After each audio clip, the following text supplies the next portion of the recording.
பாருங்க, ரோமருடைய புஸ்தகம் 1வது அதிகாரம் 18, 19, 20 ஆகிய வசனம் என்ன சொல்லுது பாருங்க.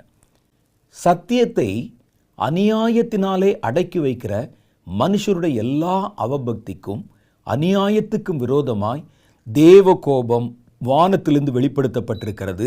தேவனை குறித்து அறியப்படுவது அவர்களுக்குள்ளே வெளிப்பட்டிருக்கிறது. தேவனே அதை அவர்களுக்கு வெளிப்படுத்தி இருக்கிறார். எப்படி எனில், காணப்படாதவைகளாகிய அவருடைய நித்திய வல்லமை, அவருடைய வல்லமை நம்ம கண்ணில் பார்க்க முடியாது, ஆனால் அந்த வல்லமை செய்த காரியத்தை கண்ணில் பார்க்க முடியும்.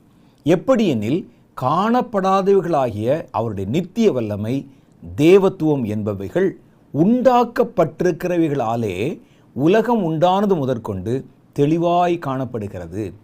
அவருடைய பவரை நம்ம பார்க்க முடியாது, அவருடைய ஞானத்தை பார்க்க முடியாது, ஆனால் அந்த ஞானம் சிருஷ்டித்து வச்ச காரியங்கள் இருக்கு பாருங்க, அதை நீங்கள் பார்க்க முடியும்.